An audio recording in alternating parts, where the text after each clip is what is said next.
Purpose-driven life, day 3. Takeaways. When Cain sinned, his guilt disconnected him from God's presence. That made him wandering through life without a purpose. But God's purpose is not limited to our past. It's pretty self-explanatory. We do things, we think about those things, and then we feel like we're not worthy to feel God's grace. But God's grace abounds, and He died to justify you above reproach. So whatever you've done, that does not disqualify you, because God qualifies you. He is a God of second chances. Many people are driven by fear. Well-formed love banishes fear. Fear of judgment is not yet fully formed in love. When I look at this, I feel like it's an employee mindset. Not to say that there's anything wrong with being an employee, but the employee mindset kind of side, you're scared of what other people are going to think. And there's a quote that says, "I'm not what I think I am. I'm not what you think I am what I think you think I am."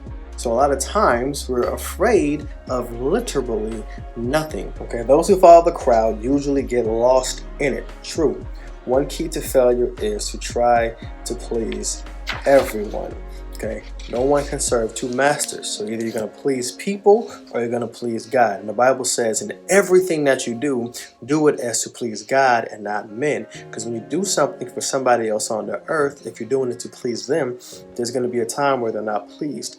And then you're going to feel bad because you did it to please them. But if you do stuff to please God, then you're going to feel great every time because you're doing it to please God, which means you're living in your purpose, which means you're having abundant life, and there's nothing to be disappointed about, regardless of how the people around you feel about it. Knowing your purpose gives meaning to your life. The greatest tragedy is not death, but life without purpose. Like the quote by Martin Luther King says, most people die at age 25. Don't get around to burying them until around 65. Okay, if you're living your life, there's the day you were born, the day that you die, but the most important thing on that tombstone is the dash, and what did you do with it? It says that God is able to do far more than we would ever even dare to imagine. The thing is, why wouldn't you ask for more when you come from an abundant God? You come from a God who is infinite. So why are you making such finite requests when He said that He came that you might have what? Again, abundant life. People who don't know their purpose try to do too much because they don't know what their purpose is, so they're trying to do everything. Knowing your purpose focuses your life. You become effective by being selective. Facts. Stop dabbling. Given enough time, all your trophies will be trashed by someone else. Legacy. What are you building?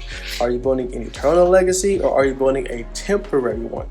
Right? Because that's not really a legacy. What's going to happen when you're gone, right? How are you going to live on? What kind of impact are you leaving on this earth? And the biggest way you can leave an impact on this earth is by focusing on what's not on this earth, but up above in heaven. This book is amazing. Thank you all for taking this journey with me. Those are my day 3 takeaways.